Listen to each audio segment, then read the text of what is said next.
Hi, I'm Emily. I'll be your storyteller today. Many of you use these stories to fall asleep.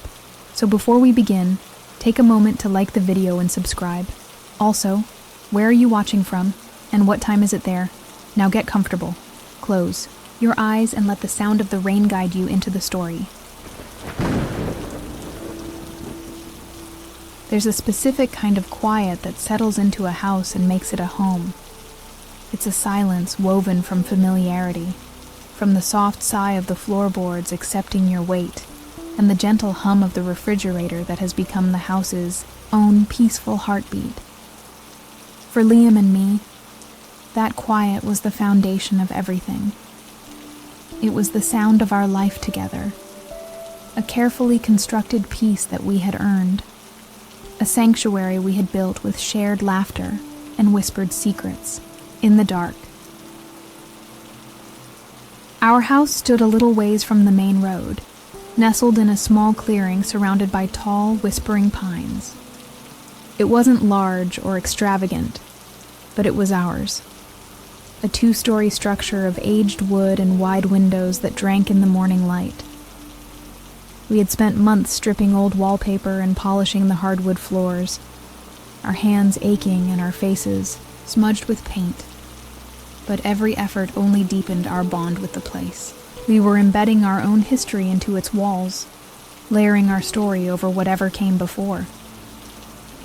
Our evenings fell into a comfortable, sacred rhythm. We'd cook together, the scent of garlic and herbs filling the small kitchen, our movements an easy dance around one another. Afterward, we would settle on the worn velvet couch, a single blanket shared between us, and talk about nothing and everything. These conversations were the mortar of our relationship, mundane details of our day that felt like the most important stories ever told, simply because we were sharing them with each other. The world outside, with all its noise and chaos, simply ceased to exist. Liam had a way of listening that made you feel like you were the only person in the universe. His eyes, the color of warm honey, would fix on mine, and I could feel the weight of his attention, a comforting pressure that anchored me. He was the calm to my occasional storm, the steady hand on my back. I often found myself just watching him, memorizing the way a stray lock of dark hair fell across his forehead, or the gentle curve of his smile when he was lost in a book. On the small oak nightstand beside our bed sat our favorite photograph. It was from our wedding day, a candid shot someone had taken just after the ceremony. We weren't posing. We were looking at each other, our faces alight with a kind of giddy, disbelieving joy. The silver frame was simple, elegant, and it was the first thing I saw every morning and the last thing I saw every night. A constant, silent reminder of the promise we had made. Going to bed was never an ending to the day, but a continuation of our shared existence. We'd climb the creaking stairs, our footsteps echoing softly in the hall, and slip into the cool sheets of our bed. The weight of Liam beside me, the sound of his steady breathing, was my ultimate shield against the world. It was a profound sense of safety, so absolute and pure that the very concept of fear felt like a fiction, a story told to frighten children in some other lesser world. That night began like any other, wrapped in the comforting embrace of our routine and the deep, abiding love that filled our home. The windows were closed against the cool autumn air, and the only sound was the distant rustle of leaves skittering across the roof. I remember feeling a wave of overwhelming gratitude as I drifted off to sleep, my head on Liam's chest. I was safe. I was home. I was loved. The thought was my final conscious anchor before I let go, surrendering to the gentle pull of sleep. The dream started not with a jolt, but with a slow, creeping awareness. It began with pressure, a heavy, suffocating weight on my chest that pinned my limbs to the mattress. I recognized the sensation instantly. Sleep paralysis. A terrifying but ultimately harmless trick of a tired mind. I'd had it a few times before in my life, and my usual response was to remain calm, to focus on wiggling a finger or a toe until the connection between brain and body was restored. But this time was different. The familiar edges of my own bedroom were sharp and clear in the moonlight filtering through the window.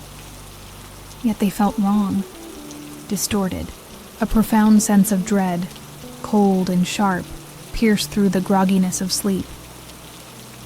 It wasn't just the paralysis that scared me. It was the feeling that I was not alone. In the far corner of the room, where the shadows were deepest and the moonlight couldn't reach, something was standing there. It was a void in the shape of a person. It didn't move like a person. It glided, a pillar of silent, concentrated darkness detaching itself from the corner and drifting into the center of the room. There were no footsteps, no rustle of clothing, just a smooth, unnatural locomotion that made the hairs on my arm stand on end. My heart hammered against my ribs, a frantic, trapped bird. I tried to scream, to force a sound from my lungs, but all that came out was a choked, silent gasp, my throat locked tight by the same invisible force that held my body captive. The shadow figure paused beside the bed, a terrifying, silent sentinel. My mind screamed, a frantic litany of no, no, no. But my body remained a stone statue, a prisoner of my own flesh. I could feel Liam breathing steadily beside me, oblivious, lost in his own peaceful dreams, while this violation, stood just inches away from him.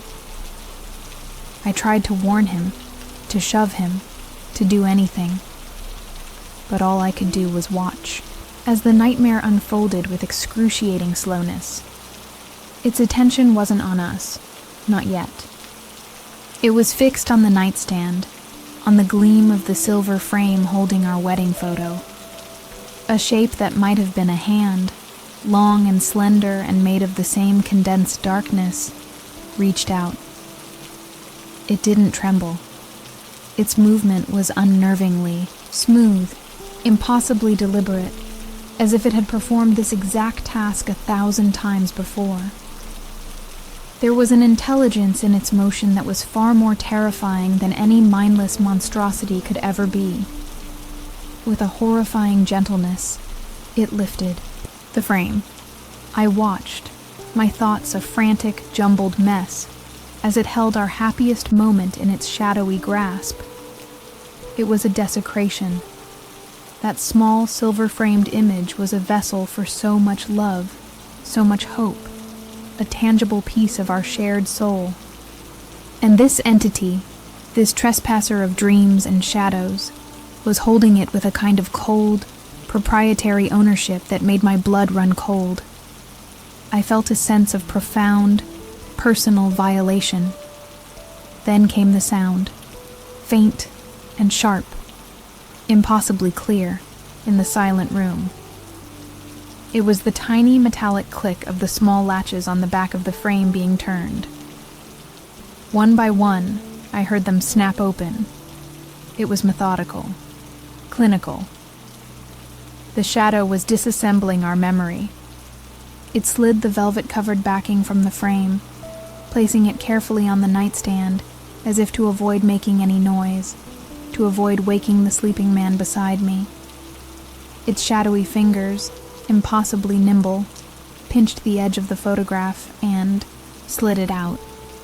Our smiling faces, frozen in a moment of pure bliss, were lifted from their protective home. The figure held the picture for a long, agonizing moment, tilting it slightly as if examining it under the pale moonlight. It was studying us. It was learning us. The intimacy of the act was obscene, a deep and unnerving intrusion into the most private corners of our life. And then it looked at me. The featureless void of its head turned slowly, and I felt a gaze that had no eyes land directly on me, pinned and paralyzed in the bed. It knew I was awake. It knew I was watching its every move. A wave of pure, unadulterated terror washed over me, so potent it felt like drowning. The paralysis was no longer a trick of the mind. It felt like a deliberate chain, holding me in place so I would be forced to witness this. The figure then did something that shattered the last of my composure. It carefully, precisely, slid the velvet backing back into the empty frame and fastened. The latches, click, click, click. It wasn't just stealing the memory. It was leaving behind the evidence of its absence.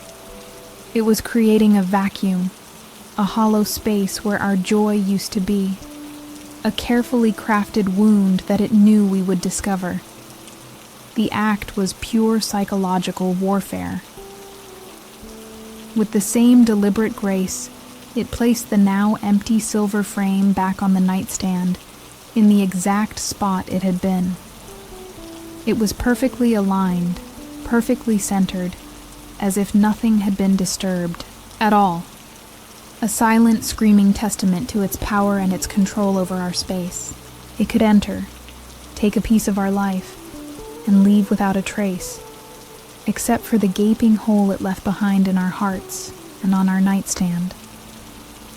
Then, just as smoothly as it arrived, it receded.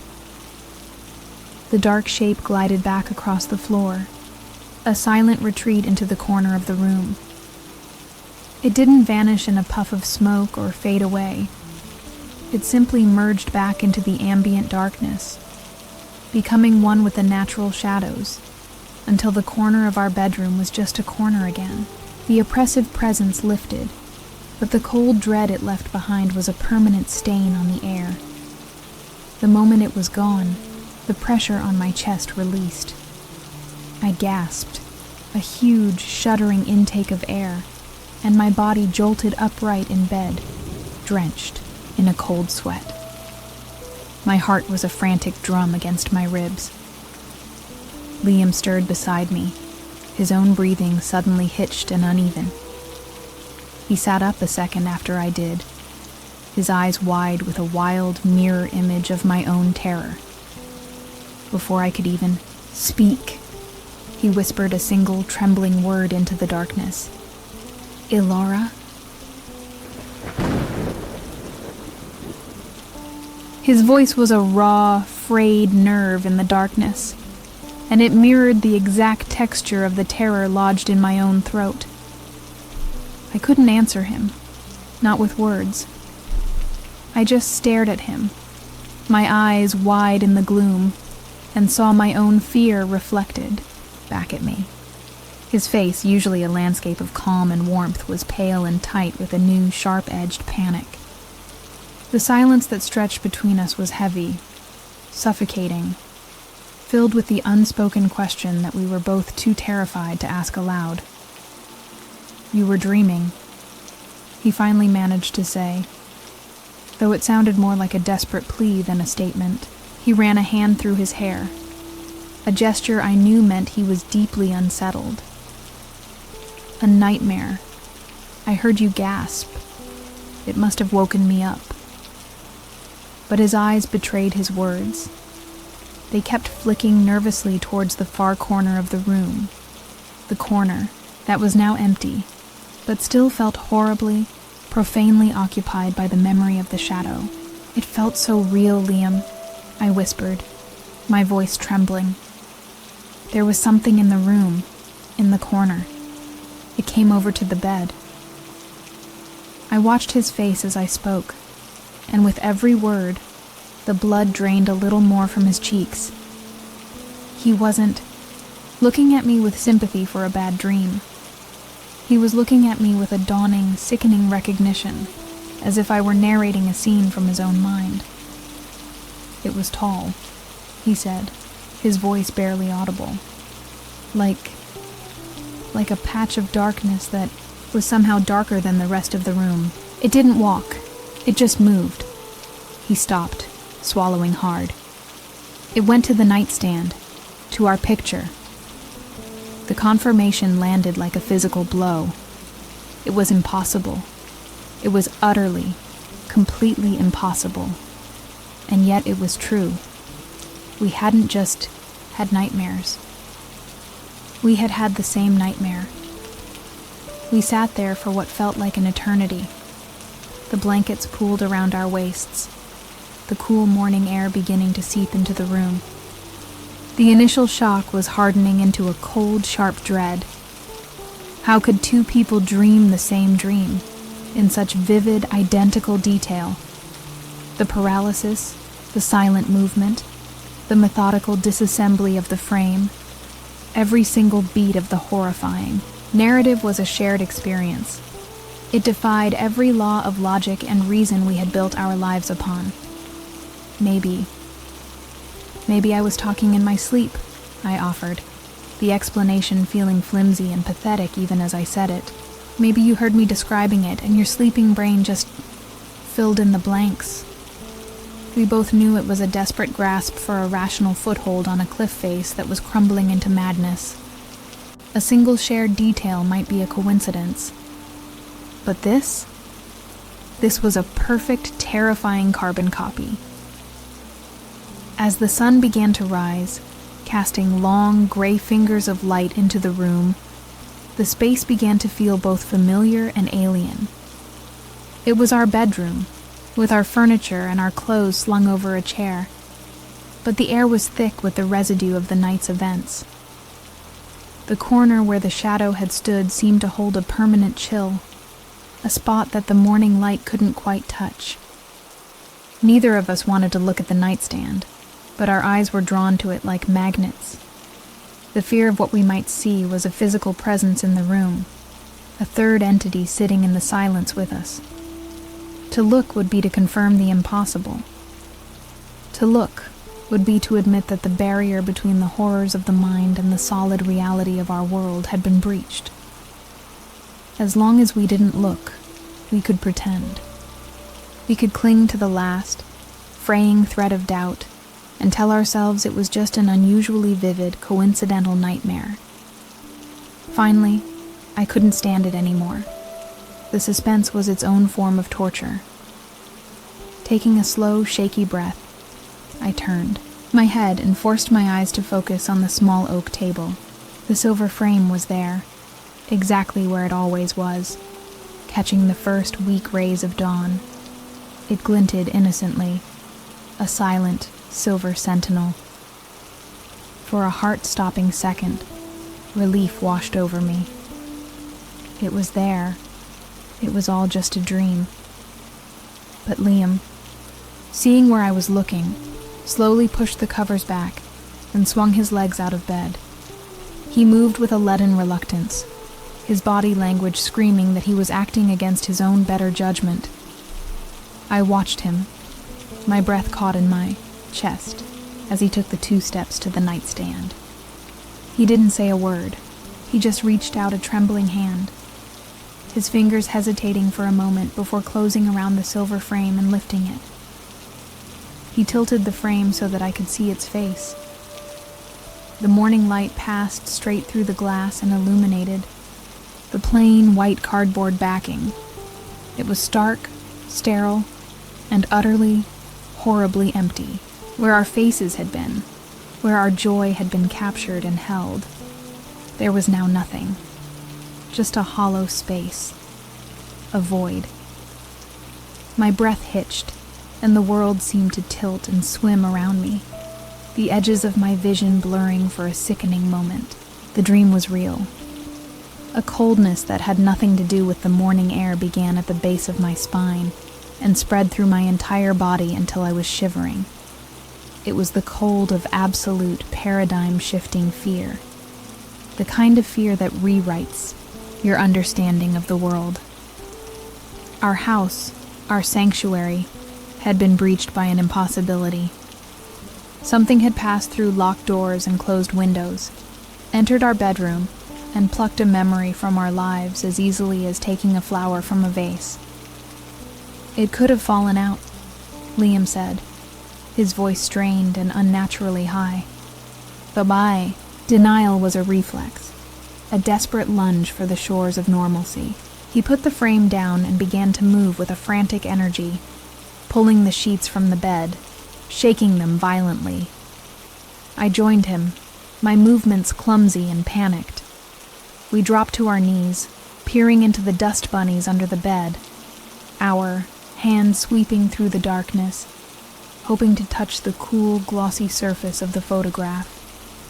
Our search grew wider, more desperate.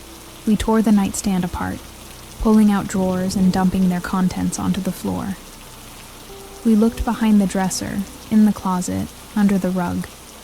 The search was irrational, illogical. A photograph does not simply unlatch its own frame and slide out to hide under a piece of furniture. But we kept looking, because the only alternative was to accept the truth, and the truth was a monster standing in the corner of our minds. Finally, we stood in the middle of our wrecked bedroom, breathing heavily. The search had yielded nothing. No photograph, no rational explanation, just a profound and chilling absence. The empty silver frame on the nightstand seemed to mock us, a silent monument to the event that had torn a hole in our reality. The photo wasn't misplaced. It was gone. It had been taken. "It wasn't a dream," I said, the words feeling heavy and dangerous in the quiet room. "Liam, that thing was in here with us. While we were sleeping, it was in here." I looked at him, pleading with him to see, to understand, so I wouldn't be alone in this terrifying new reality. The last vestiges of his denial crumbled, and he sank onto the edge of the bed, burying his face in his hands. "I know," he choked out. "I know." The feeling of safety in our home evaporated completely, replaced by a constant, humming anxiety. Every shadow seemed to stretch a little too long. Every creak of the old house was a potential footstep. The air itself felt heavy, charged with a watching presence. Our sanctuary had been violated so intimately, so quietly, that it no longer felt like our own. We were specimens in a jar, observed by something unseen, and our own home had become the glass. Liam eventually stood up, his movements stiff. "I'm going to check all the windows, the doors. There has to be a sign of entry, a scuff mark, a broken lock, something." I knew it was a fool's errand. This intruder hadn't needed a key or a crowbar. It had come in on the currents of our sleep, a phantom that could manipulate the physical world. But I let him go, because we needed the illusion of action, of doing something to fight back against the creeping helplessness. I couldn't get the image of the shadow out of my head. I kept replaying the memory of it holding our picture, studying our faces. Why that one? Of all the photos in the house, why the one that represented the very beginning of our life together? It felt targeted, symbolic, a deliberate choice meant to unnerve us at our very foundation. This wasn't a random act. It was a message, and we were only just beginning to understand how little we knew. We eventually found ourselves back on the bed, sitting amidst the chaos of our search, the morning sun now streaming brightly through the window as if to mock our dread. The day had begun, but our world had ended. We didn't speak. There was nothing left to say. We just stared at the empty, silver frame, a tombstone for our stolen joy, bound together by a shared and terrible secret. We were afraid, and we were utterly, completely alone. The daylight hours offered no respite. Our home, once a vessel of warmth and comfort, had become a museum of our own fear. We moved through the rooms like specters, our conversations reduced to hushed, frantic whispers. Did you check the back door again? Did that floorboard just creak? Every mundane sound was now amplified, twisted into a potential threat. We were prisoners in our own sanctuary, haunted not by a ghost, but by the tangible proof that our minds were not our own private spaces. My eyes kept drifting to the other photographs hanging on our walls. There was one of us on a hiking trip, grinning and mud-splattered at the summit of a small mountain. Another, from a family gathering, showed us squeezed between our parents, all wearing forced, festive smiles. Each picture was a small anchor to a happy moment, a piece of our history. Now, they looked like vulnerabilities, a gallery of potential targets for the thing that came in the night. They were no longer memories. They were liabilities. As the sun began its slow descent, painting the sky in hues of orange and violet, a new, more potent wave of dread washed over us. The coming of night was no longer a promise of rest, but a guarantee of terror. We discussed our options in hushed, desperate tones. Should we sleep on the couch? In separate rooms? Should we flee to a hotel? But we both knew deep down that running would be useless. This thing wasn't tied to the house. It was tied to us. We had to face it, together. Our plan was simple, born of a primal fear of the dark. We would not sleep. We brewed a pot of coffee so strong it was almost sludge, and turned on every single light in the house, banishing the shadows to the furthest corners of the property. We put on music, loud and jarring, a frantic barrier of noise against the encroaching silence. We tried to play a game of cards, our hands shaking as we dealt, the familiar rules feeling alien and pointless in the face of our new reality. For hours, we fought against the pull of exhaustion. We talked about the first movie we ever saw together, the worst jobs we ever had. Anything and everything to keep our minds active and tethered to the waking world. But the adrenaline that had fueled our initial panic had been replaced by a profound, bone-deep weariness.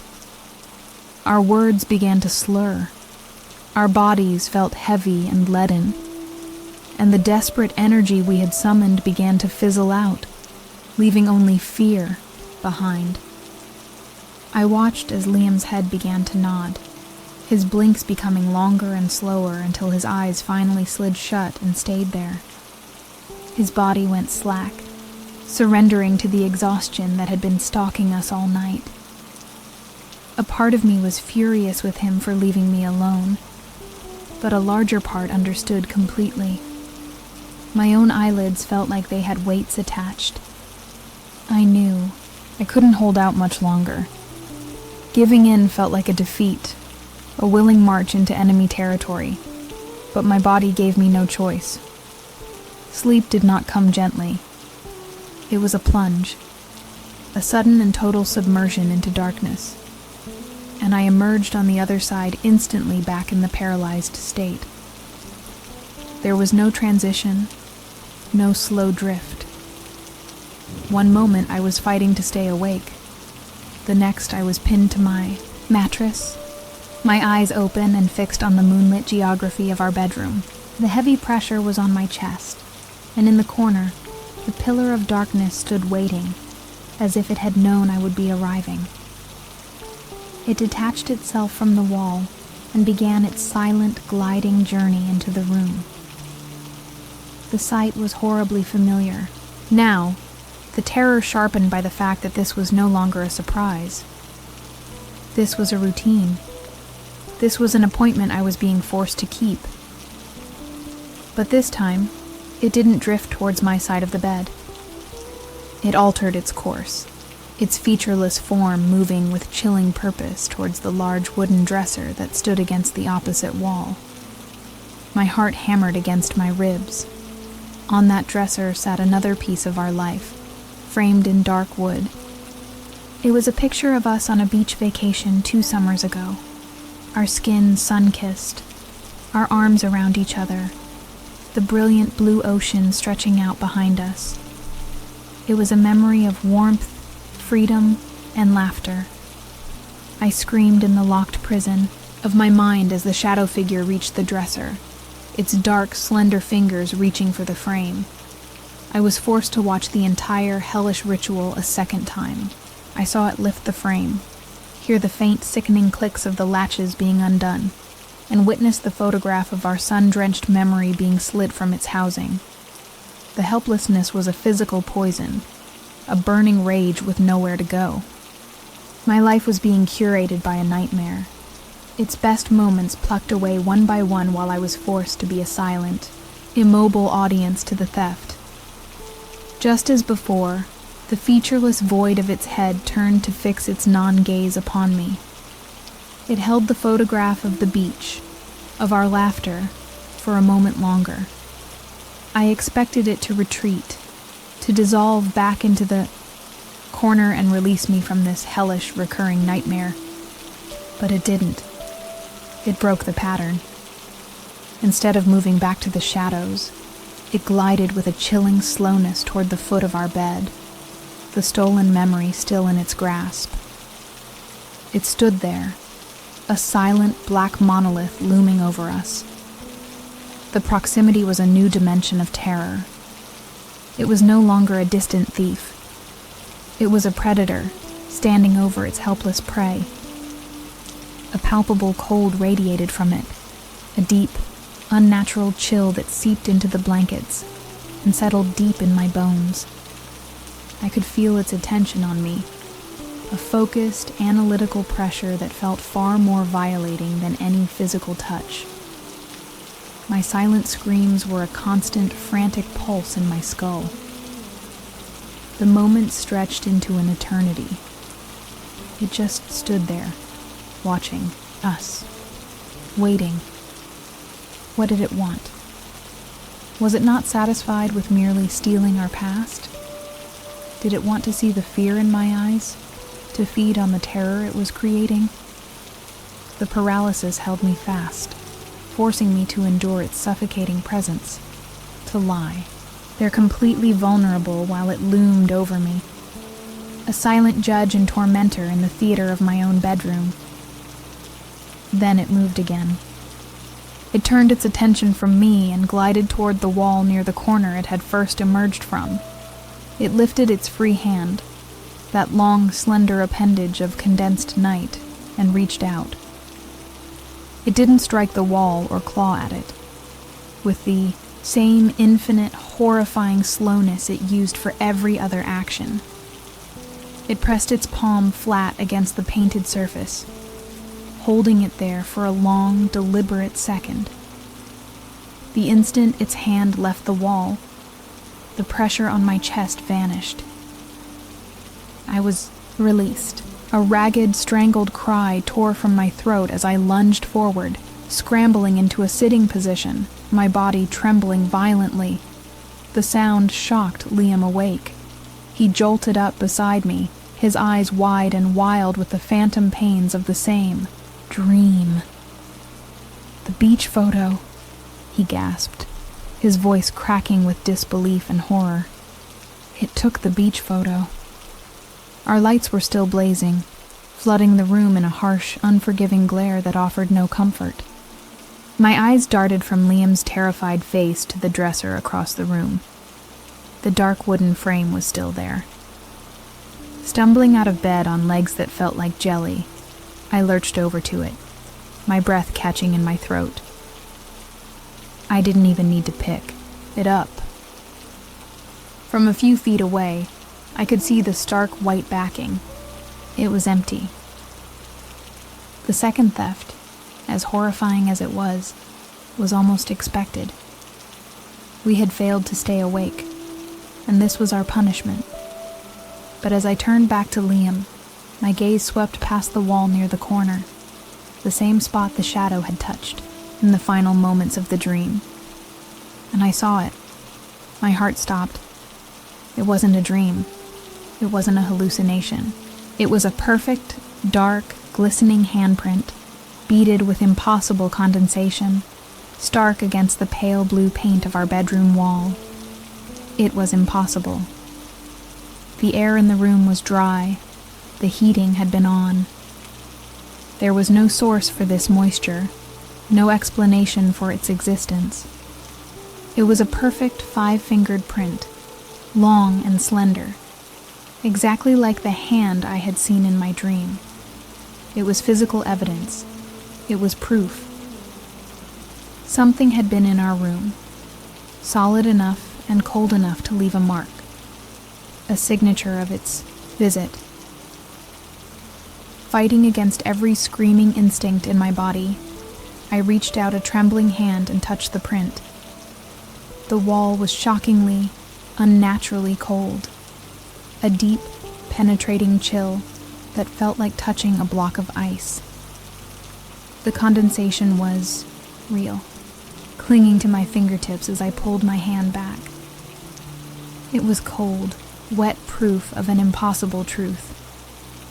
We were not going crazy. We were being haunted. We stood there, frozen, staring at the wet handprint on our wall. The 2 empty frames, the 2 stolen memories, were one thing. This was another. This was a physical trace, a deliberate message. It could touch our world. It could leave its mark. The last shred of hope that this could be explained away was gone, washed away by that cold, damp print. The infestation was not just in our minds. It was real. It was in our home, and we had no idea what it wanted. Dawn broke, and the handprint was still there. The morning light seemed to make it even more obscene. A dark, wet wound on the pale skin of our wall. The impossible condensation had not evaporated. We stared at it, the horror of the night solidifying into a grim, cold resolve in the light of day. This was our ground zero. I took out my phone and photographed it from every angle, the clinical act of documenting the evidence a strange comfort.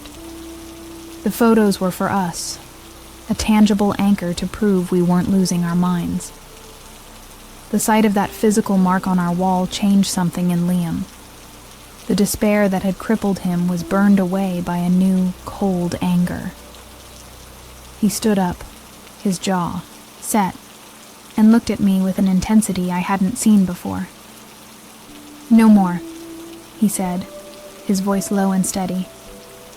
"I don't know what this is, but it's in our house.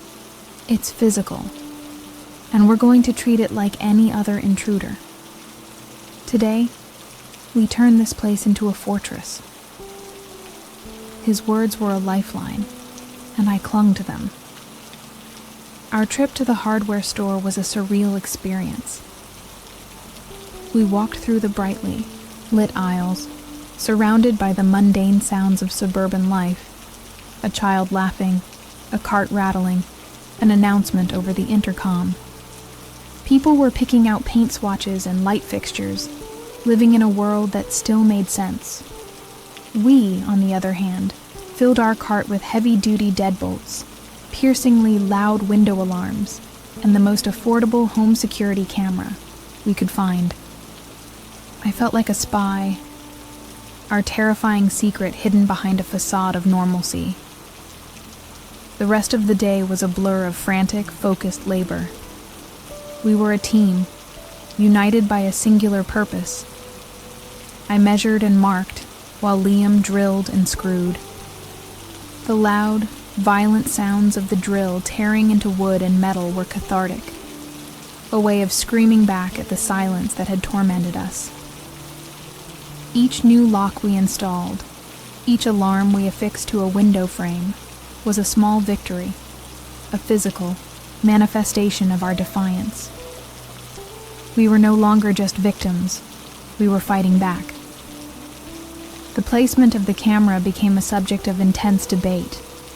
We had only one, a single, unblinking digital eye. We couldn't cover the entire room, and aiming it at the corner felt like admitting defeat, like we were just waiting for the monster to appear. Instead, we mounted it high on the wall in the hallway, aiming it directly at our bedroom door. Our logic was that if this thing was truly physical, it would have to pass through that threshold, and our camera would be there to capture it. That evening, we initiated a new nightly ritual, a meticulous security protocol. We went from room to room, checking every window, ensuring every new lock was bolted shut. We armed the shrill alarms, their potential scream a comforting promise. The final step was turning on the camera, its tiny red recording light blinking in the hallway like a loyal, sleepless guard. This methodical checklist gave us a fragile, but desperately needed sense of control over our own home. For the first time in 2 nights, a sliver of hope penetrated the thick fog of our fear. We had built walls. We had installed sentinels. We had taken the tools of the rational, physical world and built a defense against the irrational. We allowed ourselves to believe that whatever this thing was, it was perhaps simple in its malice. It would see the new obstacles, recognize the presence of the camera, and it would be deterred. Before heading upstairs, we performed one last superstitious ritual. We walked through the house and gathered every remaining photograph from the walls and shelves. We couldn't bear the thought of them being the next targets. Our life's gallery slowly being stripped bare. We placed them all into a cardboard box, taped it shut, and buried it deep in the back of a dusty attic closet. Out of sight, out of the entity's reach. It was a desperate, grasping act of hope. Climbing into bed felt different that night. The terror was still there, of course, a low-frequency hum beneath the surface of our thoughts, but it was muffled by our day's work. The blinking red light from the hallway was just visible under the door, a tiny ruby of reassurance in the darkness. We were exhausted, emotionally and physically, but we were prepared. Tonight, we told ourselves, would be a quiet night. We had earned it, and it was. We fell into a deep, heavy sleep, the kind born from utter depletion. There were no dreams of shadows, no crushing paralysis, no silent gliding figures. We woke slowly, naturally, to the bright morning sun streaming through our window. For a moment, we just lay there, listening to the birds outside, the silence in the room feeling peaceful for the first time in days. We looked at each other, a fragile, unspoken question in our eyes. It had worked. It had actually worked. We moved with a hesitant, giddy lightness. We got out of bed, and the first thing we did was check the wall. The dark, wet handprint from the night before had faded, leaving behind a faint, dry smudge against the paint, like a ghostly residue. It was a scar, but it was a scar from a battle we now believed we had won. We checked the empty frame on the dresser. It was undisturbed. The house was quiet, and for the first time, the silence felt like peace, not a threat. "The camera," Liam said, his voice brimming with an excitement I hadn't heard in days. We rushed into the hallway, carefully taking the small camera down from its perch. This was the ultimate test, the objective witness that would confirm our victory. We huddled over our laptop at the kitchen table, our hands trembling slightly as Liam slid the memory card into the slot. We were desperate for the footage to show us an entire night of perfect, uninterrupted nothing. He hit play, and we watched, transfixed, as the hours of the night scrolled by and fast forward. The footage showed nothing but our closed bedroom door, bathed in the dim light of the hallway. The timestamps in the corner of the screen advanced rapidly, marking the silent, uneventful passage of time. 8 p.m., 11 p.m., 2 a.m., 5 a.m. There were no glitches, no strange shadows, no opening doors. Just stillness. The relief was so sudden and overwhelming it felt like coming up for air after being held underwater. A laugh escaped my lips, a sound that felt foreign and wonderful. Liam pulled me into a fierce hug, burying his face in my hair. "We did it," he whispered, his voice thick with emotion. "We actually did it, Alara." We had faced an impossible, terrifying threat, and we had beaten it back with locks and logic. That morning, we made a huge breakfast of pancakes and bacon, and the simple act of eating a normal meal in our own kitchen felt like a profound celebration. The rest of the day was spent reclaiming our home. We put the furniture back in its proper place, tidied the mess from our frantic searches, and scrubbed the faded handprint from the wall until no trace of it remained. Each act of cleaning, of restoring order, felt symbolic. We were not just cleaning our house. We were cleansing it of the fear that had infested it. We were scrubbing away the memory of the violation and reasserting our ownership of the space. We talked, for the first time, about what had happened with a sense of analytical distance. "Maybe it was just simple," I offered. "Like an animal. It found resistance, a perceived threat from the camera, and it just moved on to easier territory. We constructed a narrative for ourselves that made sense, one where our actions had a direct and successful effect.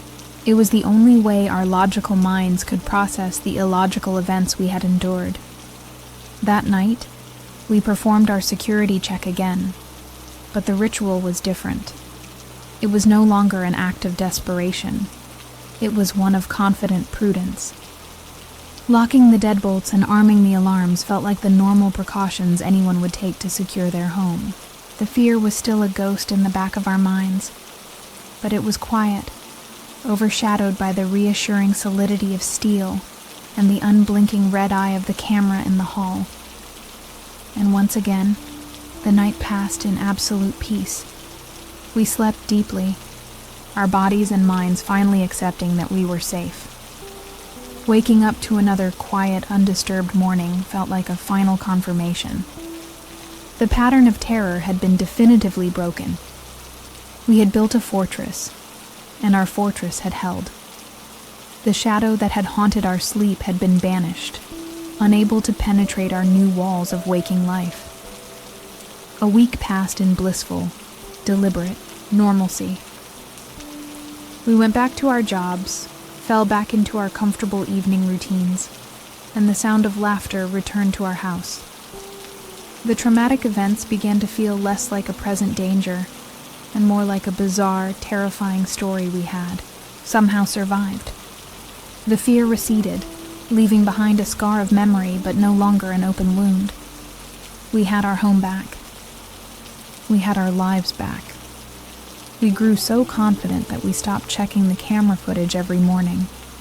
We left it running, a permanent sentry, but the frantic need to verify our safety had passed. Our defenses were in place, the threat was gone, and our carefully constructed peace had been restored. We were safe. We were secure. We were completely, utterly, and dangerously wrong. The entity had not been deterred. It had been patient. It had been watching. And it had been learning. Almost 2 weeks passed in that blessed, quiet peace. The nightly security check became a mundane habit, as routine as brushing our teeth. The deadbolts were shot, the alarms armed, the camera left to its silent vigil. But the frantic fear that had once driven these actions had faded into a dull echo. We were beginning to trust our home again, to believe the scar on our wall was the final mark of a finished chapter. We allowed ourselves the dangerous luxury of believing we were finally, truly safe. The first hint that our peace was a fragile illusion was a feeling I couldn't quite shake. It started as a subtle prickle on the back of my neck as I worked in the garden, a fleeting sensation of being observed from an upstairs window. I'd glance up and see nothing but empty glass. I dismissed it as a phantom limb of my past trauma, my nervous system still firing off false alarms. But the feeling persisted, a quiet, unnerving hum beneath the surface of our restored normalcy. Then, one night, our constructed peace was shattered. Sleep came easily, but I woke into the nightmare with a gut-wrenching abruptness. The heavy, suffocating weight of the paralysis slammed down on me, a familiar and despised prison. But something was wrong. The room was pitch black. The lights we religiously left on in the bedroom and hallway were extinguished, plunging the space into a profound, disorienting darkness that felt older and deeper than a simple power outage. My eyes, wide and useless in the absolute dark, could still somehow perceive it. The shadow was back in its corner, a pocket of impossible blackness within the gloom. But this time, it didn't move immediately. It remained still for a long moment, and then, with a horrifying deliberateness, its featureless head turned. It wasn't looking at me. It was looking past the frame of our bedroom door, directly into the hallway where our camera was mounted. It knew. The entity detached itself from the wall, but its path was different. It didn't glide towards any furniture in our room. Instead, it drifted out of the bedroom and into the hallway, a space I shouldn't have been able to see from my paralyzed position. Yet I saw it with perfect, horrifying clarity. It stopped directly beneath the square outline of the attic hatch set into the ceiling. The sight was so bizarre, so contrary to the laws of physical space, that my mind reeled. I watched, a helpless passenger in this impossible nightmare, as the shadow figure lifted a long, dark arm. It didn't touch the hatch. It simply pointed, a slender finger, towards it. With a low, groaning creak that echoed only in my mind, the attic door swung downwards, revealing a square of perfect, consuming blackness above. The entity then drifted upwards, without effort, and was swallowed by the dark, on its way to the secret place where we had hidden the rest of our lives. This wasn't just a theft anymore. It was a demonstration. It was a calculated act of psychological warfare, designed to show us how useless our efforts were. Our locks, our alarms, our camera. They were children's toys against a force that could rewrite the rules of reality at will. It was mocking us, showing us that there was no wall high enough, no hiding place deep enough to keep it out. Our cleverness was nothing. The moment the shadow disappeared into the attic, the paralysis broke, and I woke with a strangled sob, my body drenched in sweat. Liam was already sitting bolt upright beside me, his own breathing ragged and harsh in the dark room. He didn't need to ask. I didn't need to tell him. "The attic," he breathed, his voice tight with a renewed, sharpened terror. The shared experience was back, and it was more invasive than ever before. We scrambled out of bed into the disorienting darkness. Liam fumbled for the light switch by the door, flicking it up and down uselessly. Nothing. "The power's out," he stated, the obvious fact laced with panic. My eyes darted to the spot under the door where we should have seen the camera's reassuring red light. There was only blackness. It had blinded our only witness before it made its move. The intelligence of it was staggering. With a growing, sickening dread, Liam retrieved the heavy flashlight from our emergency kit. He moved into the hallway and dragged the stepladder from the laundry closet, positioning it under the now closed attic hatch. Every sound was deafening in the silent, dark house. He climbed the ladder, the metal groaning under his weight, and with a shaky hand, pushed the hatch open. A puff of cold, stale air washed over us as he aimed the flashlight's beam into the waiting darkness above. I stood at the bottom of the ladder, the flashlight beam from above my only connection to Liam. It sliced erratically through the oppressive darkness of the attic, illuminating swirling dust motes, the rough-hewn beams of the rafters, and old, forgotten junk stored beneath canvases of cobwebs. The silence from above was deafening, each second stretching into a painful eternity as I waited, my entire body clenched in anticipation of a verdict I already knew. The box. It's here. Liam's voice floated down, strained and hollow. For one wild, irrational moment, relief flickered within me. Maybe it was just a dream. Maybe the power outage was just a coincidence, a cruel trick played by our paranoid minds. Maybe the box was safe, and our memories were still ours. It was a stupid hope, the desperate wish of a mind trying to claw its way back to sanity. But it's open, he added, and the flicker of hope was extinguished as quickly as it had appeared. My stomach plummeted. I heard the sound of him moving around, the crunch of his boots on the attic's floorboards. The tape. It's been cut. So neatly, like with a razor blade. His description sent a fresh wave of ice through my veins. This wasn't a frenzied attack. It was a calm, calculated surgical procedure. He was quiet for a long moment, and I could hear the soft rustle of him shifting through the contents of the box. The sound was agonizing. Then his voice, now laced with a profound and chilling confusion. Wait. It's only taken one. All the other photos are here. It just took one. This detail was somehow more terrifying than if it had taken them all. This was not random destruction. This was a choice. A specific, deliberate selection.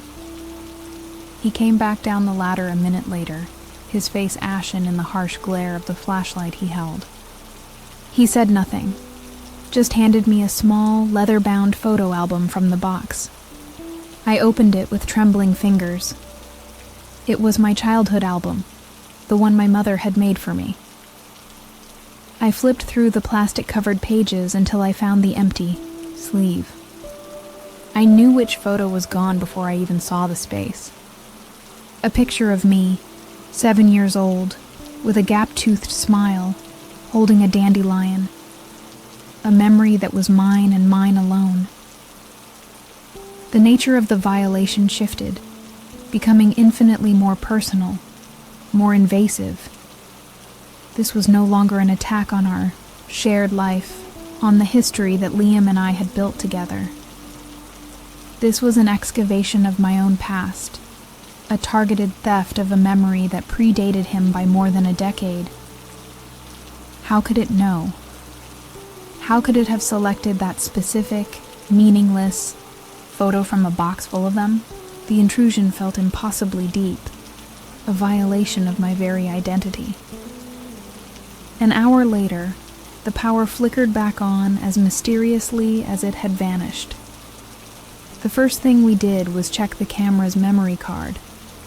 The footage was chillingly brief. It showed the silent, empty hallway. And then, at the precise moment the lights went out, the image distorted for a single, horrifying frame. The perspective of the hallway seemed to bend and warp, the walls curving inwards as if space itself were being twisted. Then, nothing but hours of static-filled blackness. There was no one we could tell. The story was not just unbelievable, it was the narrative of madness. Hello, police. A ghost that I see in my dreams cut the power to my house so it could steal a single childhood photo from my locked attic. We would be met with pitying looks and a referral to a psychiatrist. Our friends, our family, they would think the stress had finally broken us. The invisible walls of our isolation grew higher and thicker. I finally understood. This wasn't a haunting in the traditional sense, not some restless spirit with unfinished business. This was a game, a slow, cruel, and intelligent game of psychological dissection. The entity wasn't just trying to frighten us, it was communicating with us in the only way it knew how. It was showing us the scope of its power, the intimacy of its reach, and the utter futility of our resistance. I sat at the kitchen table until dawn, the little photo album open in front of me. I stared at the empty plastic sleeve where my 7-year-old smile used to be.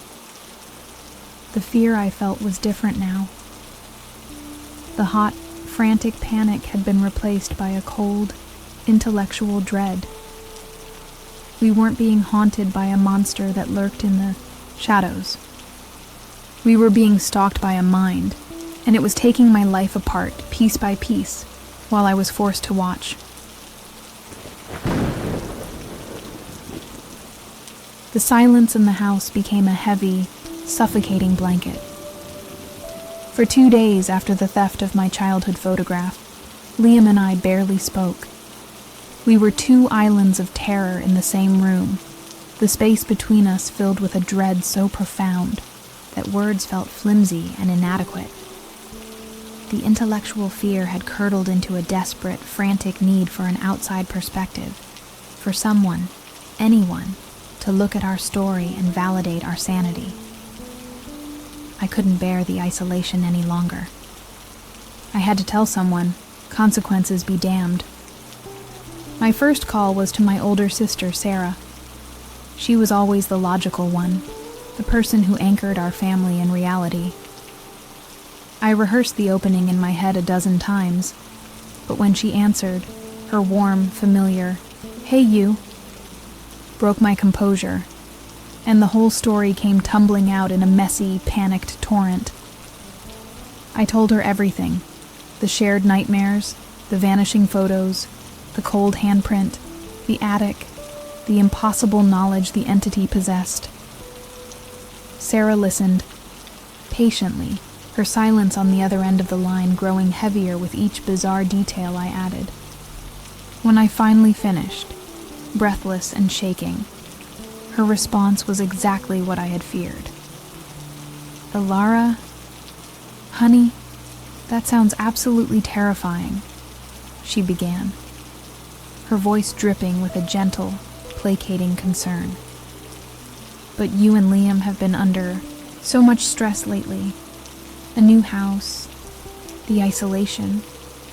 The mind can play powerful tricks on you when you're exhausted." The more I insisted, the more I tried to convey the concrete reality of our experiences, the more her tone shifted from concern to worried condescension. "A power outage isn't that unusual out there," she reasoned. "And maybe you misplaced that old photo album ages ago and just forgot." Every piece of my terror was neatly explained away, smoothed over with a layer of patronizing psychology. The conversation ended with her promising to drive down for the weekend, but her tone made it clear she was planning an intervention, not a rescue mission. Hanging up the phone felt like a door slamming shut. The one person I thought would believe me now saw me as fragile, perhaps even unstable. The attempt to reach out had only served to carve a deeper chasm of isolation around me. Liam saw the defeat on my face and, after a moment, decided to try his own luck. He called his best friend Mark, a fiercely pragmatic engineer who approached every problem like a faulty circuit board that needed fixing. Liam was smarter in his approach, framing the events as a series of unsettling pranks. He downplayed the dream element and focused on the physical results, the missing photos and the power outage. Mark listened intently and came to the only conclusion his logical mind would allow. "Someone is messing with you," he declared. "A seriously disturbed person, a former resident, a weird neighbor. You need real cameras, motion-activated ones, covering every angle. This isn't a ghost story, Liam. It's a police matter." Taking Mark's advice, if only to feel like we were doing something, we called the non-emergency police line. 2 hours later, a cruiser pulled into our driveway, and 2 officers, a man and a woman who both looked profoundly tired, walked to our door. We invited them in, the sheer absurdity of the situation making my hands tremble as I offered them coffee. We were about to report a crime committed by a nightmare. We tried to lay out the facts as calmly and logically as possible, just as Liam had with Mark. We showed them the empty frames. We pointed to the wall where the handprint had been. We described the missing photographs. The female officer took notes, her expression unreadable, while her partner walked the perimeter of the house, checking the doors and windows we had already checked 100 times ourselves. He returned and gave a slight shake of his head. No forced entry. The male officer cleared his throat, his expression a careful mixture of professional sympathy and weariness. "Ma'am, sir," he began, "I understand this has been very upsetting, for you. But from a legal standpoint, there's no crime to investigate. There are no signs of a break-in, and the items you're reporting stolen have no real monetary value. We can't file a report based on a bad dream or a coincidental power surge. They left us with a pamphlet for a local victim support group and a polite, dismissive, call us if you see a broken window or if something of value goes missing. The visit was the final, crushing confirmation of our predicament. We were alone. The systems designed to protect people were useless to us because our problem didn't fit into their neat, logical boxes. Our reality was too strange to be officially recognized, leaving us completely and utterly stranded. The sound of the cruiser's engine fading down the driveway was the sound of our last bridge to the normal world being burned. We were left standing in our living room, the police pamphlet sitting on the coffee table like a piece of surrealist art. It was official. We were alone. The world, with all its rules and authorities, had looked at our truth and dismissed it as a fiction. The weight of that collective disbelief was crushing, making our own home feel less like a fortress and more like a padded cell. A toxic seed of doubt, planted by my sister's concerned voice and watered by the officer's dismissive pity, began to sprout in the back of my mind. I looked at Liam, his face a mask of exhaustion and despair, and for one horrifying, traitorous second, I wondered if they were all right. Could stress and shared anxiety truly be powerful enough to create such a detailed, layered, mutual delusion? The thought was a new kind of terror, an attack from within my own skull. This internal doubt, coupled with the external pressure, finally boiled over into our first real fight. Liam, clinging to Mark's pragmatic advice, started talking about ordering a state-of-the-art multi-camera security system, a $1,000 investment in the rational world. "It's pointless, Liam," I burst out, my voice raw with frustration. "We are being haunted by something that cuts power and warps reality. What good is a camera against that?" "So what's your great plan then, Alara?" he shot back, his own fear twisting into anger. "Do we hire a priest? A ghost hunter? At least the cameras are something real." The argument spiraled, fueled by weeks of sleeplessness and terror. It wasn't about cameras. It was about the utter hopelessness of our situation. We were fighting, about how to fight an enemy we couldn't define, and the strain of it was bending our relationship to its breaking point. The fight ended as abruptly as it had begun, extinguished by a wave of mutual, soul-crushing exhaustion. We stood in the kitchen, breathing heavily, the angry words still hanging in the air between us. I saw in his eyes the same desperate fear that was clawing at my own throat. He was all I had. I was all he had. We were two soldiers in a trench, and the only thing more dangerous than the unseen enemy was turning on each other. We didn't solve anything, but we chose to be a unit again. Our perception of the world outside our windows became warped. Watching people in town go about their lives, laughing in a cafe, complaining about the weather, walking their dogs, felt like watching a nature documentary about a species to which we no longer belonged. They lived in a world governed by logic and predictable outcomes. We lived in a secret, adjacent reality, where the shadows had teeth and memories were a finite resource that could be stolen in the night.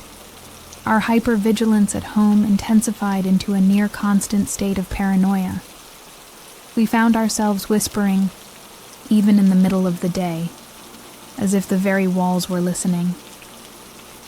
I'd watch Liam recheck a deadbolt he had just locked 2 minutes prior, and I wouldn't say a thing, because I had just done the same thing myself. We were trapped in a feedback loop of fear, our every action dedicated to placating a threat we couldn't see. We gave up on the idea of proof.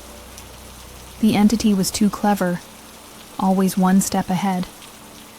It left its marks, the handprint, the warped video, frame, but they were ephemeral, vanishing before they could be validated by anyone else. We stopped taking pictures. We stopped documenting.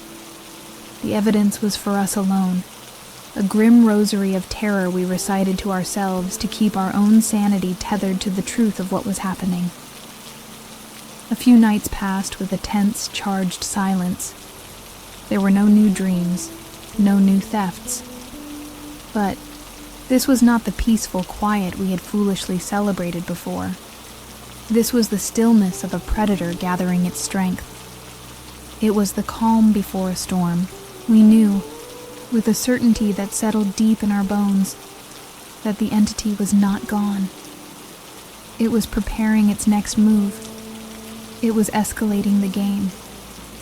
We'd lie in bed at night, the lights blazing, not even trying to feign sleep.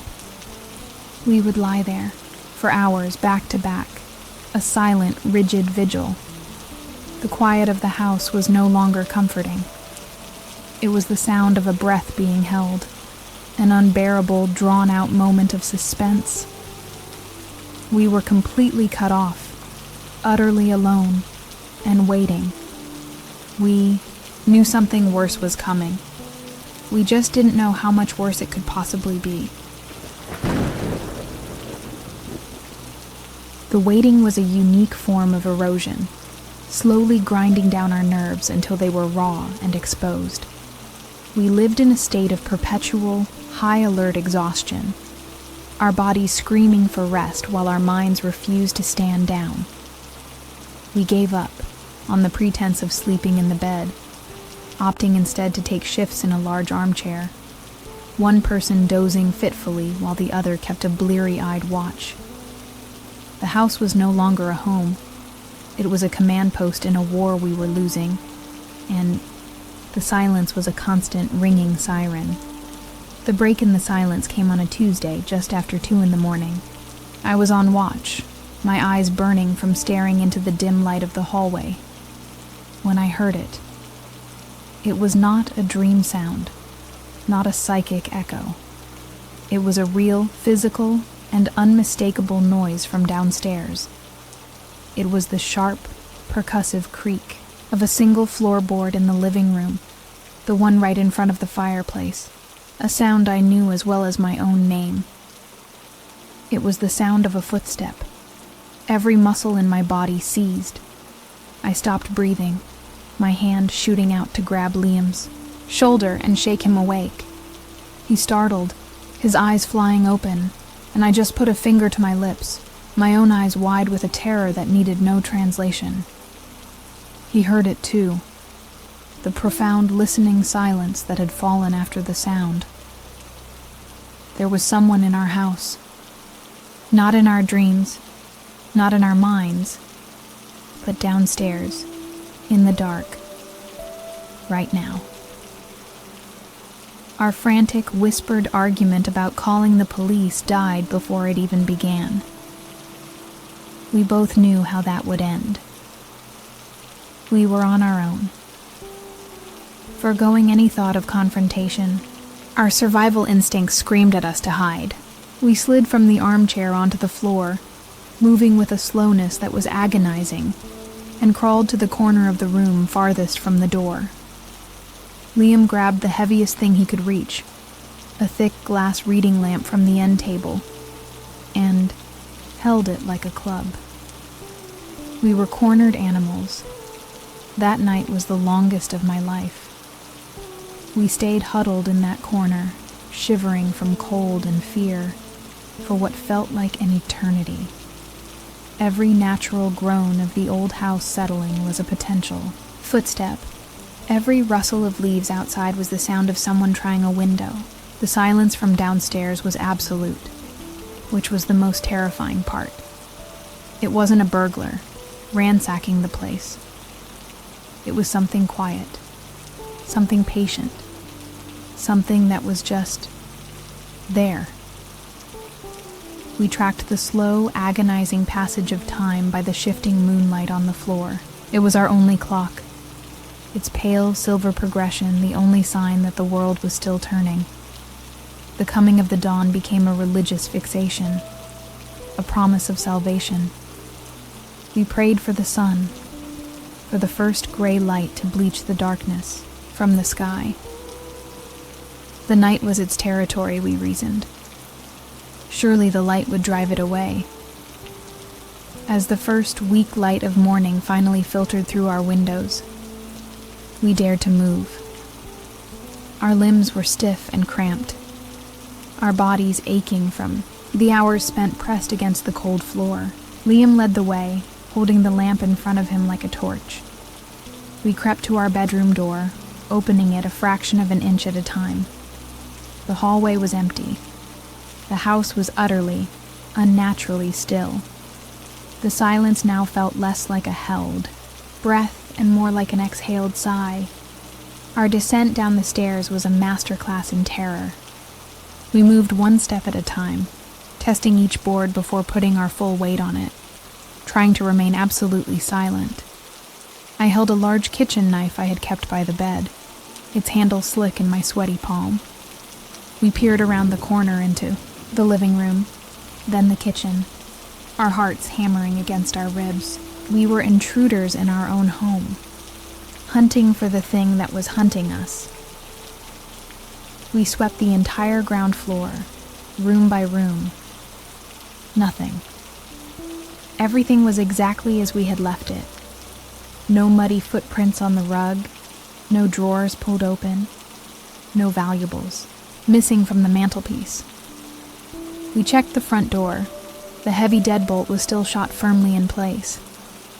All the windows were still locked and armed from the inside. There was no physical way anyone could have gotten in or out. For a dizzying, hopeful moment, we allowed ourselves to question it. Was it possible we had imagined it? That the house had just made a noise, a loud one, and our frayed, paranoid minds had twisted it into a footstep? We stood in the middle of our pristine living room, the makeshift weapons still in our hands, feeling profoundly foolish and pathologically jumpy. And in that brief moment of doubt, that flicker of hope that we were just crazy, I walked towards the downstairs bathroom. I went into the small downstairs bathroom off the hallway, my main intention to splash cold water on my face, to wash away the night's greasy film of terror. Liam was still in the living room, slowly lowering the lamp, a mutual sense of foolish exhaustion settling over us. The house was quiet. We had been wrong. We were just letting the paranoia win. I reached for the cold tap, my mind already beginning to berate myself for the hours of lost sleep, for the sheer, unadulterated panic over a creaky floorboard. I looked up, and my hand froze halfway to the faucet. The mirror above the small pedestal sink was completely fogged over. It was opaque, covered in a thick layer of condensation, every inch of it beaded with moisture, as if someone had just finished taking a long, scalding hot shower. But the house was cold. The air was dry. There had been no steam, no water running. The impossibility of it hit me first, before the fear. It simply could not be. My eyes struggled to make sense of what I was seeing. It wasn't just random condensation. There were lines in it, swirls, clean paths carved through the moisture, dark against the gray film. My gaze followed the lines, my brain slowly, sluggishly assembling them into shapes and then into letters. A finger had been dragged across the glass, writing a message for me to find. A message that had been waiting there all night while we cowered upstairs. 3 words had been written in the center of the mirror, in large, deliberate capital letters. They were not shaky or rushed. They were calm, clear, and perfectly legible. The words were, "I watch you." Not, "I'm watching you," which would have implied a temporary action, but this was a statement of eternal, unwavering fact, a declaration of its nature, a title for the horror that was our life. My heart didn't just pound. It felt like it stopped completely. A sound tore from my throat, a choked, guttural gasp that was supposed to be a scream. I stumbled backward, my legs giving out as I collided with the opposite wall and slid to the floor. "Liam," I finally managed to cry out, my voice a broken, shredded thing. The word was a raw shard of terror. He was by my side in an instant, but he didn't even have a chance to ask what was wrong. His eyes fell on the mirror, and I watched his face collapse, the last vestiges of hope or rationality draining away, leaving only pure, hollowed-out devastation. A human intruder could pick a lock. A human intruder could steal things. But a human intruder could not, inside a sealed and freezing house, leave a perfectly legible message written in condensation that should not exist. This was the work of something else. This was its calling card, its signature, left in the most intimate, impossible way imaginable. This was proof that we were not dealing with a person, but with a phenomenon that spat on the laws of physics. But the message on the mirror was not the final blow. As we stood there, reeling, a new, sickening thought began to dawn on me. We stumbled out of the bathroom and looked around our home with new, horrified eyes. We saw the small framed photo of my grandmother on the entryway table. The frame was there. The glass was there. But behind the glass was only the white cardboard backing. It was empty. With a dawning, sickening dread, we rushed through the house. The picture of us at a New Year's party on the bookshelf. Empty. The small, silly photos held by magnets on the refrigerator. Gone. The magnets left in their place. The professional family portraits on the living room wall. All empty. Every single photograph that we had left out. Every last visual remnant of our lives, our families, our friendships, our love had been taken. The entity hadn't just come in to leave a message. It had come to finish the job. It had stripped our home bare, conducting a silent, meticulous sweep that left behind a gallery of ghosts. The house was now a museum of our own erasure. Every empty frame was a screaming testament to our loss, a hollow eye staring back at us, reflecting our own terror. It hadn't just stolen our memories. It had stolen our identity from the very walls of our home. We stood in the center of the living room, surrounded by the ghosts of our past. The words, "I watch you," burned into our minds like a branding iron. This was the second climax, the ultimate violation. The game wasn't about stealing things anymore. It was about showing us that it had absolute power, absolute control. We were completely defeated, isolated, and broken. The despair was total, and in the ashes of that despair, a new, cold and dangerous feeling began to smolder. We spent the rest of that day in a state of profound numbness. We sat on the couch in our living room, surrounded by the dozens of empty, accusing eyes of the picture frames. The sun streamed in, illuminating a house that was no longer ours, a space that had been hollowed out, its soul methodically extracted. The silence was absolute. The entity had made its grand statement, and there was nothing left for us to say. The sheer, overwhelming totality of our defeat was too vast to even comprehend. The despair was a physical weight, a thick, oily layer coating my skin and filling my lungs. Every breath was an effort. The world had shrunk to the four walls of that room, and the future was a blank, white wall. For a few hours, the only coherent thought that surfaced in my mind was the idea of surrender. We could just walk away, leave the house, the furniture, the empty frames, and never look back. Let it have its victory. Let it keep its collection of our stolen lives. But as I sat there, staring at the empty wooden frame on the mantelpiece that once held a picture of me, laughing uncontrollably on a swing set, something inside of me began to shift. The numbness, the heavy blanket of despair, began to burn. It started as a low ember of indignation, then slowly, powerfully, it ignited into a full-blown, incandescent rage. Fear had exhausted itself, and in its place was something cold, hard, and razor-sharp. The change was a chemical reaction in my blood. I was no longer a frightened victim huddled in a corner. I was a person whose home had been systematically violated, whose identity had been dismantled for sport. The entity had taken my joy, my past, and my sense of safety.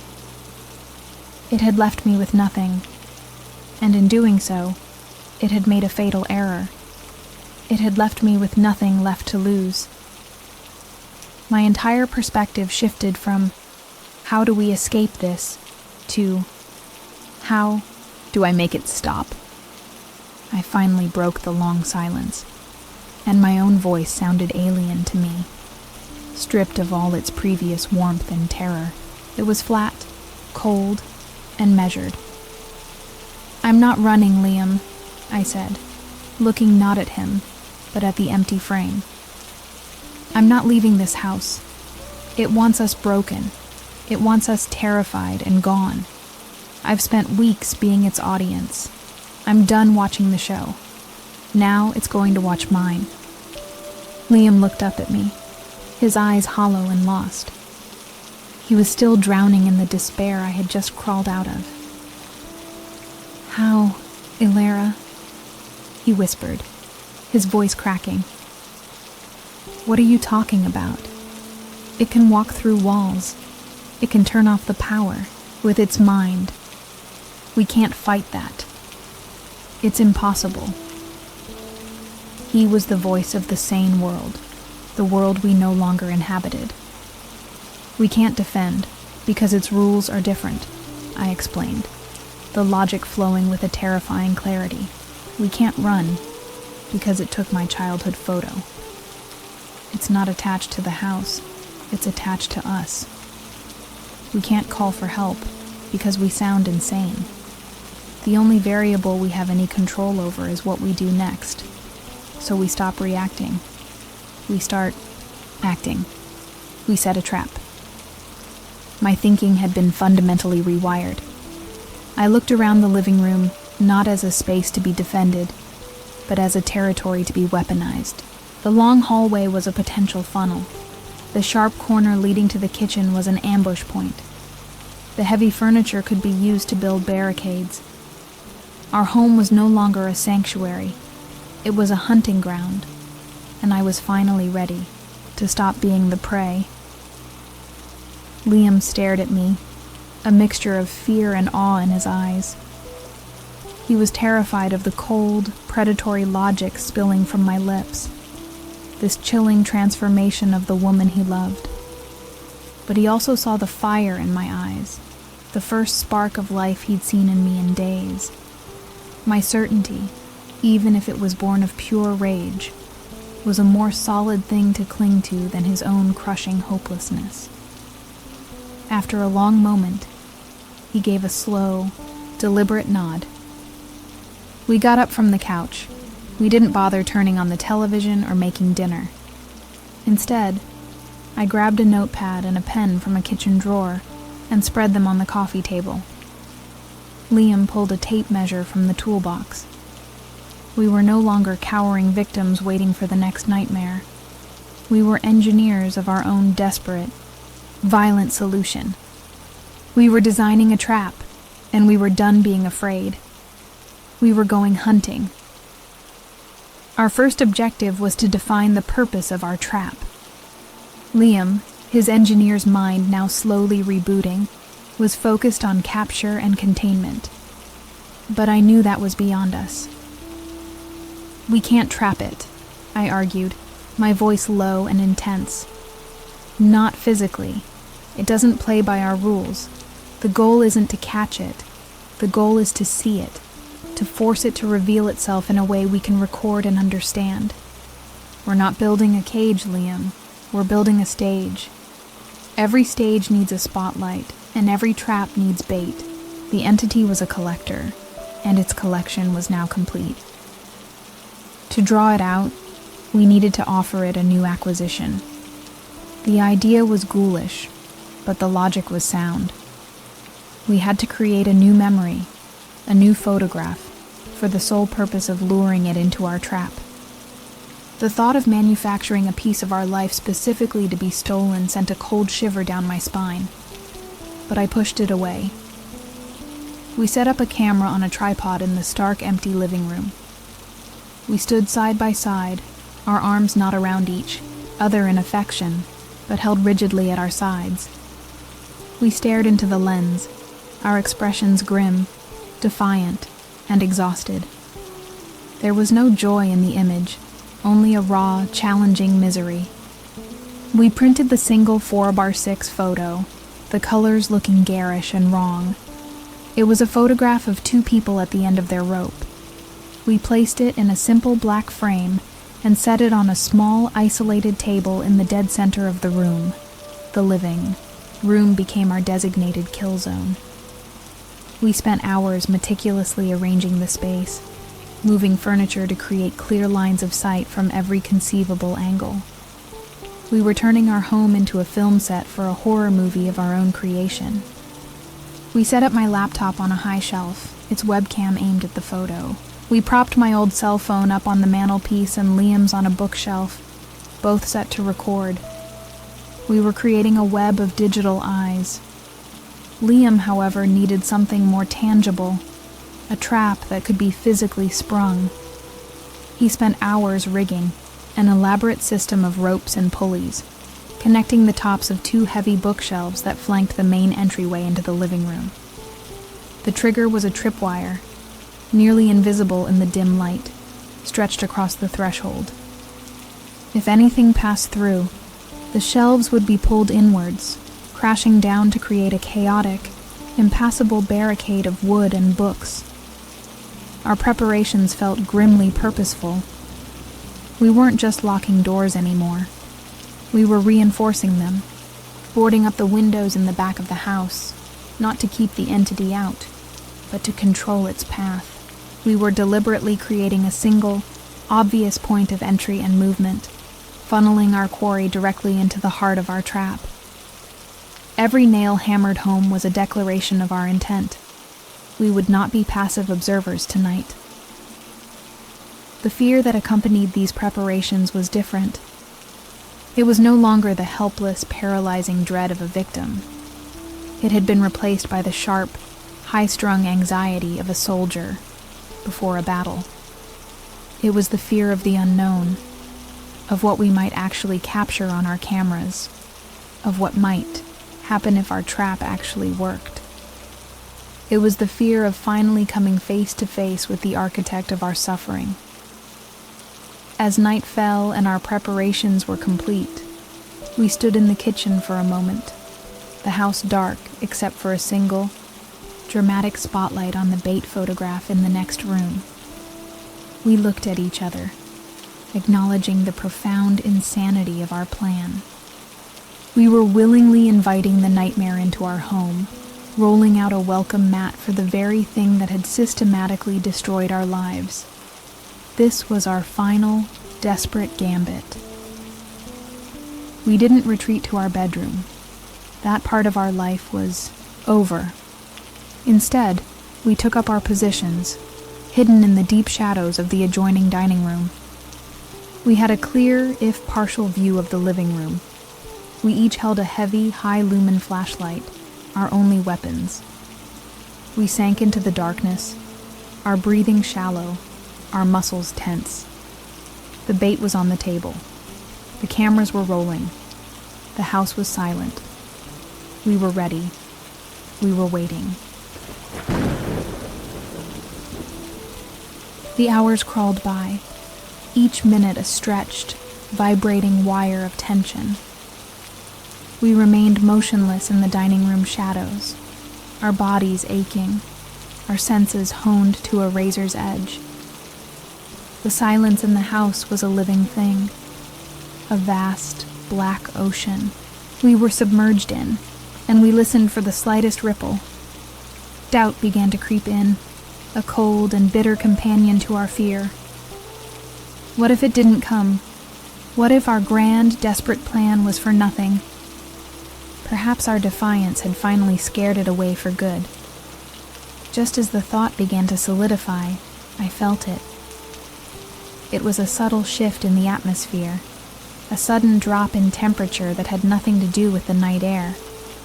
A familiar oppressive pressure began to build in the room, the same heavy weight that always preceded the sleep paralysis. But I was awake. My eyes were wide open. It was happening now, in the real world, and its presence was a tangible force, a psychic thumb pressing down on my consciousness.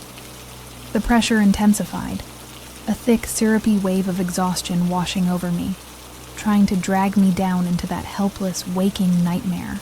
My eyelids felt impossibly heavy. The entity's primary weapon wasn't fear. It was submission. It wanted me paralyzed and watching. The rage in my gut flared, a searing antidote to the encroaching stupor. I dug my fingernails into the palm of my hand, the sharp, grounding pain a lifeline back to reality. Beside me, I could hear Liam's breathing become ragged as he fought the same invisible battle. Through a monumental act of will, I kept my eyes open and focused on the living room. And then I saw it. Near the corner we had come to despise, the air itself began to shimmer, like heat haze on a summer road. The space buckled and warped, and from that distortion, the shadow began to bleed into existence. It wasn't emerging from the darkness. It was being born from nothing, a three-dimensional hole in reality that coalesced into the tall, slender shape of our tormentor. It glided forward, its movements as unnervingly smooth and silent as they had been in our dreams. It moved directly towards the small table in the center of the room, its attention fixed solely on the photograph we had left as bait. It seemed completely oblivious, or perhaps indifferent, to the web of cameras and mirrors we had so carefully arranged. It was an apex predator, so confident in its power that it had no need to scan for threats in its own hunting ground. The figure reached the invisible tripwire Liam had stretched across the threshold of the room. I held my breath, waiting for the crash of the bookshelves, for the chaotic violence of our physical trap to spring. But the shadow passed straight through the thin wire, its form undisturbed, its motion uninterrupted. The wire vibrated silently, its trigger mechanism utterly useless. The entity was not entirely physical, not in a way that our world could understand or contain. It came to a stop before the table, its featureless head tilted down towards our defiant, miserable faces in the photograph. We were watching our nightmare unfold in real time, no longer as paralyzed prisoners in our bed, but as conscious, hidden witnesses. Its long, dark fingers reached for the frame, the movements slow, methodical, and chillingly familiar. It was about to perform its ritual, to steal the last piece of ourselves we had to give. But the rage that had been simmering in me for days finally boiled over. I was done being a witness. I was done watching. My fear was eclipsed by a primal, defiant need to do something, to fight back with the only weapon we had left. It hated the light. It extinguished our lamps. It thrived in the dark. In that split second, a new plan formed, born of pure, desperate instinct. It was time to turn on the sun. While its attention was wholly consumed by the photograph, I slowly, silently raised the heavy, high-powered flashlight. My hands were shaking, but my aim was true. I centered the beam on the darkest part of its torso, a place that seemed to be its core.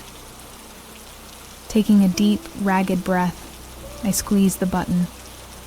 A brilliant, blindingly white spear of concentrated light erupted from the darkness, striking the figure dead center.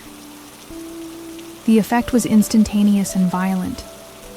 The figure recoiled as if it had been shot, dropping the picture frame, which clattered loudly onto the hardwood floor. It let out a sound, the first sound we had ever heard it make. It was not a scream of pain, but a dry, scraping hiss, like 1,000 insects scrabbling against drywall, a sound of pure static and hate that vibrated in my bones and scraped at the edges of my sanity. For the first time, we had heard it. The shadow writhed in the beam of my flashlight, the static hissing growing louder, more desperate. Seeing my success, Liam snapped out of his shock and with a roar of defiant rage, aimed his own flashlight, adding his beam to mine. The creature was caught in a crossfire of pure white light. It shielded its featureless face with a shadowy arm, stumbling backward, its smooth gliding motion replaced by a clumsy, panicked retreat. It was cornered, and it was hurt. Under the intense, combined glare, the entity's form began to lose its integrity. The solid, deep blackness started to fray at the edges, dissolving like smoke in a strong wind. The light seemed to be burning through the shadow, peeling it back layer by layer. For one stunning, heart-stopping second, the darkness that comprised its body became translucent, and we saw what was inside. It wasn't a monster. It was a man. He was tall and horribly, skeletally thin, dressed in what looked like threadbare, old-fashioned clothes. His face was gaunt, his skin stretched tight over his cheekbones, his eyes wide and sunken in deep, dark sockets. His mouth was open, as if in a silent, eternal scream of either terror or agony.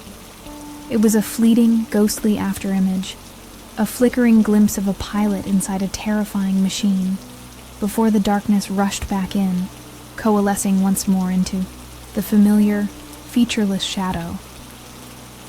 The sight of the man, the confirmation of a human or once human element, seemed to break its composure completely. All pretense of its slow, ritualistic game was gone. This was pure flight. It abandoned the fallen photograph and fled, moving with a speed that was terrifying to behold. It didn't aim for a door or a window. It glided straight towards the large, solid exterior wall of our living room. We watched, our flashlights still, trained on it, as it reached the wall and simply kept going. Its form merged with the plaster and wood, passing through the solid matter as if it were nothing but a thin curtain of smoke. For a brief moment, we could see its silhouette on the other side, out in our yard, before it dissolved into the night and was gone. The pressure in the air vanished. The cold lifted. The house was finally, truly, ours again. We were left standing in the wreckage of our trap, panting, our flashlight still pointed at the solid wall where our tormentor had vanished. The only sounds were the frantic pounding of our own hearts and the faint hum of the refrigerator from the kitchen. The shattered picture frame lay on the floor, a casualty of our first successful counterattack. We had seen him. We had seen the man inside the shadow. "It's a man," Liam breathed, his voice full of a new kind of horror. "All this time, it's a man." We lowered our flashlights, the room returning to a dim gray. The revelation hung in the air between us, infinitely more terrifying than any monster. A monster is simple. It acts on instinct. But a man has reasons.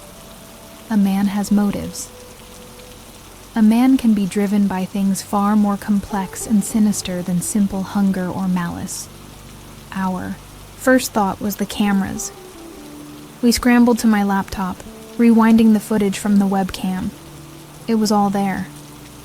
The shadow forming, its approach, the moment our lights hit it.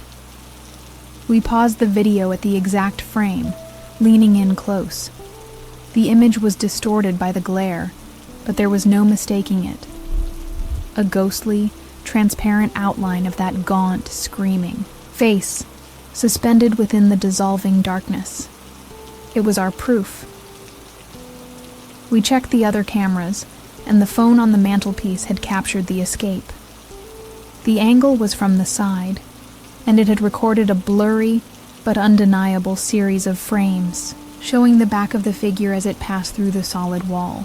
The image showed the wallpaper, the studs inside the wall, and the figure's dark shape moving through them simultaneously. It was footage that defied all known laws of the universe. We had won. We had fought back and forced our enemy to retreat. But the victory felt hollow, replaced by a dread that was deeper and more profound than before. We were no longer fighting an abstract entity or a simple shadow. We were fighting the ghost of a man who was trapped in or in control of that shadowy form. Why us? Why our house? What did he want with our memories? The questions were a swarm of venomous insects in my mind, and we knew the only way to get answers was to prepare for his return. The days following our small victory were filled with a new, grim purpose. We had a weapon now, light, and we had a target. The haunted, gaunt face of the man trapped inside the shadow. Our objective shifted from defense to offense, from observation to intervention. We spent our savings on equipment, not for security, but for war. We bought more high-powered flashlights, portable LED work lights, even a seizure-inducing strobe light, turning our home into an arsenal of lumens. We knew he would return. His collection was incomplete. He had fled without his prize. So, with a sense of cold, deliberate provocation, we reset the bait. I carefully pieced the broken picture frame back together, the cracks in the glass like a spider web over our defiant faces. We placed the photograph back on the small table in the center of the living room. It was an open invitation, a challenge etched in silver halide. We were telling him we were ready for round 2. Our nightly vigils were no longer spent, cowering. We were soldiers in a well-prepared bunker, waiting for an inevitable assault. We had transformed the living room into a cage of light, with lamps and flashlights positioned in every corner, their cables all leading to a single power strip at my feet. We had a master switch. At my command, we could turn the entire room into a miniature sun. The fear was still there, but now it was a whetstone, sharpening our resolve. He came for us on the 3rd night. The familiar, soul-deep cold seeped into the house, and the psychic pressure descended, trying to lull us into our paralyzed state. This time, we met it head-on, our anger a burning shield against its influence. We watched the living room, and, just as before, the air shimmered, and the shadow man bled into existence. He stood there for a moment, his form seeming to scan the room. He was more cautious this time. He knew it was a trap. He glided forward, his movements slower, more deliberate than before. He was still drawn to the photograph, his obsession overriding his caution. But he no longer moved with the arrogance of an untouchable god. He was an enemy who had been wounded, and that made him infinitely more dangerous. He was aware, he was wary, and he was still coming for the last piece of our life he believed belonged to him. He reached the table, his shadowy hand extending towards the frame. It was the moment we had been waiting for, the culmination of all our fear, rage, and desperate planning. My heart hammered against my ribs, but my hand was steady. Now, I breathed. Liam, stationed by the wall, stomped on the power strip. Instantly, the room erupted in a silent, violent explosion of overwhelming light from a dozen different sources, the strobe flashing manically, chopping the scene into fractured, terrifying still frames. The effect was devastating. The shadow that was his body didn't just recoil, it was torn apart, violently shredded by the onslaught of light, leaving the translucent figure of the gaunt man flickering violently in the center of the room. The air crackled with the sound of 1,000 ripping sheets, that horrible static, hiss now amplified into a roar of agony. The man was trapped, exposed, and utterly defenseless in our cage of light. He seemed to panic, his ghostly form flickering like a faulty projection. He looked around wildly, his terrified eyes finally landing on the darkest part of the room, a deep corner behind a large armchair that was only partially illuminated. It was his only hope for shadow, his only path to escape. He lunged for it, a desperate, silent dash for the darkness that was his shield. But Liam was ready. Acting on pure, primal instinct, Liam launched himself forward, intending to tackle the figure, to physically stop him. But his body passed partially through the man's form with a sickening, static jolt, as if he had tackled a live wire made of freezing air. The impact sent Liam stumbling backward, gasping, but it had an effect. The man was thrown off balance, his flickering form becoming denser, more solid, as he crashed heavily against the wall. For a moment, in the disorienting pulse of the strobe, the man was almost completely real, a solid physical being of flesh and bone. He was disoriented, stunned, his hand clutching at the wall. Seeing my chance, I grabbed the heaviest object near me, the solid glass base of the lamp Liam had wielded before, and I lunged.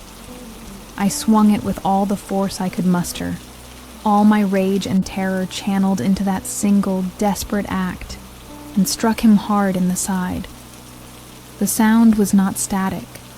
It was a sickening, wet crack, and for the first time he screamed. It was the real human sound of pain. His scream of pain was the most human, and therefore the most horrifying sound I had ever heard. He crumpled to the floor, no longer a flickering phantom, but a solid, tangible man, clutching his side where I had struck him. The strobe light flashed over his pathetic, broken form, a man out of time, dressed in rags, bleeding onto our hardwood floor. The shadow, his armor and his weapon, was completely gone, burned away by the relentless light. He was just a man, and we had broken him. As he fell, a small, worn object slipped from the inside pocket of his threadbare coat and skittered across the floor, coming to a stop near my feet, his eyes, wide with a pain that seemed to be more than just physical, fixed on it. He reached a trembling, desperate hand towards it, a choked sob escaping his lips. But he was too weak, too broken. The effort was too much, and his hand fell, limp to the floor. We stood over him, Liam and I, stunned into silence by the sudden, brutal conclusion of our fight. The man looked up at us, and in his eyes we saw no malice, no hatred. There was only a deep, profound, and bottomless well of sorrow. His body then began to fade, not into shadow, but into nothing. He grew transparent, the floorboards becoming visible through his torso. Within seconds, he had vanished completely, leaving behind nothing but a few dark, glistening drops of blood on the floor and the small paper object he had dropped. Liam, moving like an old man, walked over and switched off the power strip. The frantic flashing lights died, plunging the room into a dim, heavy silence that felt sacred and profane all at once. The battle was over. We had won. But there was no triumph, no elation, only the hollow, ringing echo of the violence we had committed, and the ghost of a man's scream that would forever be etched into the walls of our home. My gaze fell upon the object on the floor. I knelt down, my knees cracking, and picked it up with a trembling hand. It was an old photograph, its edges soft and torn, its surface cracked with age. I turned it over. My breath caught in my throat. It was not a picture of us. It was a black and white photograph of a happy family, a man, a woman, and 2 small children, posed on the front porch of this very house, decades ago. The smiling man in the photo was a younger, healthier version of the gaunt, spectral figure we had just vanquished, and in that moment I understood, not everything, but enough. He wasn't stealing our memories out of malice. He was a collector of a different kind. A ghost, a psychic echo, trapped in a loop, trying to reclaim the life that had been stolen from him. Or perhaps he was trying to add our faces to his collection, to populate his empty, lonely world. We would never know for certain. His motives were a permanent, tragic mystery. Months have passed. The entity has not returned. The nights are quiet, filled only with the normal, peaceful sounds of an old house. By any measure, we won. We survived. But our victory is a hollow one. The walls of our house are still bare. The dozens of empty frames remain, silent witnesses to our ordeal. We cannot bring ourselves to fill them. The simple act of taking a photograph, of capturing a happy moment, now feels like creating a vulnerability, like issuing an invitation into the dark. We are not the same people who bought this house. I see the change in Liam. He's quieter, more withdrawn, forever haunted by the memory of tackling a ghost. And I feel it in myself. The rage that gave me strength has cooled, leaving behind a hard, cold, and heavy core in my soul. I am a survivor, but I am also the woman who shattered a man's bones with a glass lamp, and I do not know how to reconcile those two things. The only photograph in our entire house now sits on the mantelpiece. It is the old, torn picture of the gaunt man and his long-lost family. It is our only answer and our eternal question. It is a constant reminder that we were just a chapter in a much older, sadder horror story than our own. We were the interlopers in his haunting, and we had ended it with a violence that now haunts us in turn. Sometimes, late at night, I find myself staring at that old photograph, at the smiling faces of the dead. I think about the life they lived, here, and the tragedy that must have torn them apart. I think about the man's final, sorrowful gaze. The threat is gone, but we are not free. We survived the haunting, but we did not escape it. We live in the quiet, empty house, forever scarred, forever changed, the permanent curators of a ghost's last lonely photograph.